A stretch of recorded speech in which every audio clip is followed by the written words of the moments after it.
So picture this. It's 2001 and a quiet little German supermarket called Aldi opened shop in Australia. No flashy ads, no celebrity endorsements, no loyalty cards, just 800 basic products and prices so low they made the big guys sweat. Within a decade, Aldi had Coles and Woolies locked in a full-blown price war. And somehow milk ended up cheaper than water. That kicked off a $100 billion fight over where Aussies buy their groceries.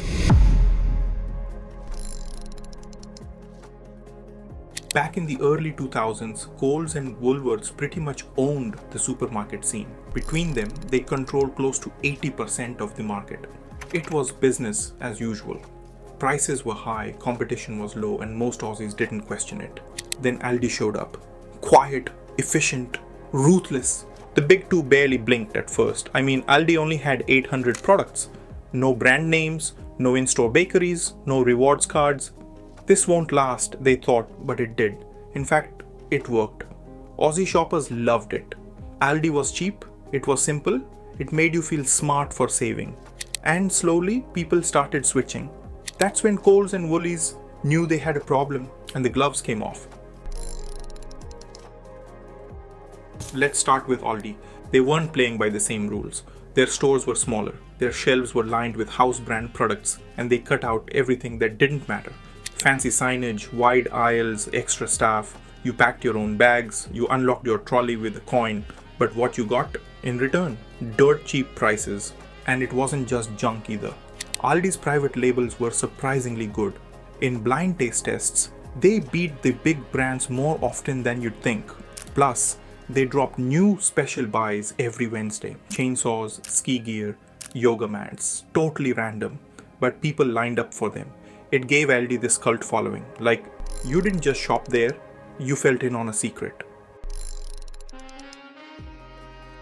Meanwhile, Coles was in trouble. They were losing ground fast. So in 2007, after Wesfarmers took over, they hit reset.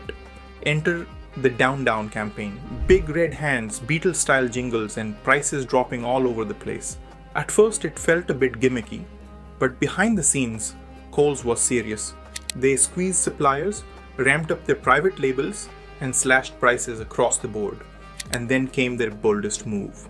$1 milk. Overnight, they dropped the price of a liter of milk to $1. That's less than bottled water.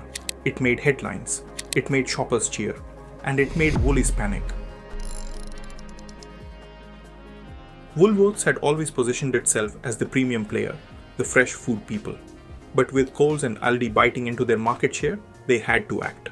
They launched their own cheap campaign, complete with cartoon birds chirping about lower prices. But honestly, it didn't stick. People still saw Woolies as expensive. The ads were cute, but they didn't change perception. So Woolworths took a different path. They spent over $500 million revamping stores, lowering prices quietly, and doubling down on fresh produce. They wanted to be cheap, but without shouting about it. Meanwhile, the loyalty war was heating up. Coles pushed flybys like crazy, partnering with airlines, banks, energy companies, you name it. Woolies revamped everyday rewards, linking it to fuel discounts and Qantas points. But here's the thing, Aussie shoppers aren't loyal to brands. They're loyal to value. Studies showed most of us happily hop between stores, chasing specials. Loyalty programs were helpful, but they weren't deal breakers. Now here's where it gets messy. That $1 milk campaign, it worked in terms of sales, but it triggered a national backlash. Dairy farmers were furious. They couldn't survive on the margins. Protests erupted. There were rallies, angry interviews, and suddenly Coles and Woolies were being blamed for pushing Aussie farmers to the brink. Some even poured milk on the pavement outside stores to make a point. In 2018, Woolworths blinked first. They broke ranks and raised milk prices slightly to support farmers. Coles and Aldi held out. It became a PR nightmare. The price war had gone too far. And now, it wasn't just about dollars, it was about trust. Resolution/outcome. So who won? Well, Aldi went from a weird European upstart to nearly 600 stores nationwide. That's about 10% of the market.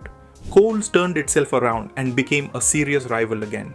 Their pricing strategy earned back millions of customers, and Woolworths, despite a few stumbles, stayed on top, still number one in market share as of 2025, thanks to smart reinvestment and better store experiences.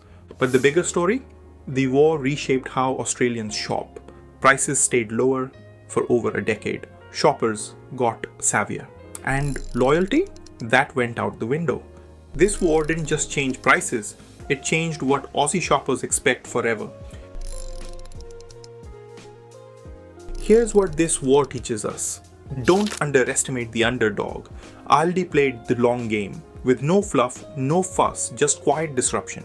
It proved that simplicity, when done right, is a powerful weapon. Price perception is reality. Coles didn't just talk about value, they showed it. That shift changed how people saw them. And that's what turned the tide. Loyalty is fragile. Even the best programs can't hold people if prices don't add up. Customers go where the savings are, not where the points are. Brand trust matters. The dollar milk saga showed that when brands push too hard, they risk backlash. In the end, doing the right thing, even if it's not the cheapest, builds real trust. So next time you're picking between Woolies, Coles or Aldi, just remember, every aisle tells a story. If you love this kind of behind the brand storytelling, hit subscribe and check out our next breakdown. We've got a good one coming. See you in the next video.